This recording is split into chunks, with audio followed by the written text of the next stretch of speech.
নমস্কাৰ বন্ধু বান্ধৱীসকল, মোৰ ফালৰ পৰা সকলোলৈকে নমস্কাৰ জনালোঁ। মই আহিছোঁ আজি আপোনালোকৰ মাজলৈ অন্য এটি ভিডিঅ'লৈ। আপোনালোকে ভিডিঅ'টো শেষলৈকে চাব বুলি আশা কৰোঁ। যদি মোৰ ভিডিঅ'টো চাই ভাল লাগে তেনেহ'লে like, comment, share and subscribe কৰি দিব।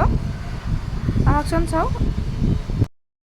কলকাতাত বেংগলী সম্প্ৰদায়ৰ লোকসকলৰ নাৰায়ণ পূজাৰ প্ৰসাদৰ এটি দৃশ্য আপোনালোকৰ মাজলৈ আগবঢ়ালে চাওঁ। এয়া সৰু সৰু কচু আমাৰ ঘৰৰ পৰা আনিছিল, আছামৰ পৰা। তাৰপিছত এইখিনি শুকোৱা হৈছে, শুকুৱাই এইদৰে এৰাই এয়া সৰু সৰুকৈ কাটিছে।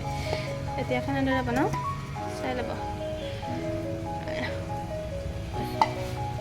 কচুখিনি বনাবলৈ কচুত তেল দি লৈছোঁ। তাৰপিছত এইফালে কচুখিনি কাটি লৈছোঁ। এয়া পিঁয়াজ লৈছোঁ।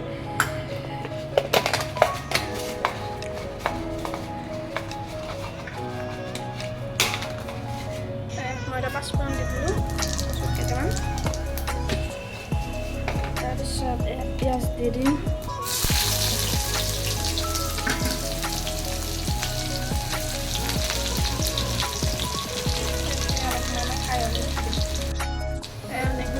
কেঁচা জ্বলা দিম, নেহৰু মই দি দিলোঁ। তাৰপিছত এতিয়া মই কচুখিনি বনাই দিলোঁ। তই কচু মই পৰা কোনে কাপ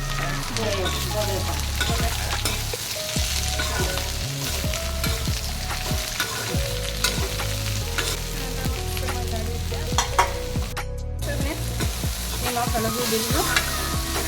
দি অলপ সময় হৈ গ'ল। তাৰপিছত এতিয়া মই ইয়াতে কাটি লোৱা বিলাহী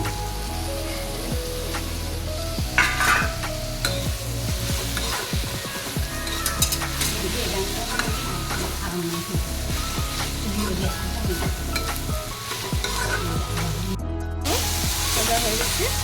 এতিয়া খুন্দি লোৱা জলকীয়া, আদা, নহৰু সকলোখিনি দি দিছোঁ।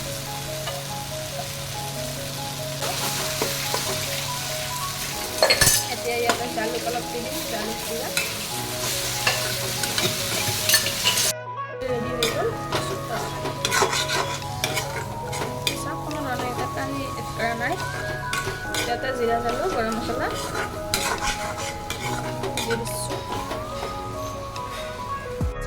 দুপৰীয়াৰ থালি ৰেডি হৈ গ'ল। তাৰপিছত চালাড, তাৰপিছত আলু নেচেৰা ভাজি, মাছ ভাজি, কচুৰ ঠুৰি, কণী ভাজি আৰু ঔটেঙা আৰু মাটিৰ দাইল ৰেডি। ফাইনেলি পিচলি মাটিৰ দাইল আৰু ঔটেঙা ৰেডি হৈ গ'ল ফাইনেলি।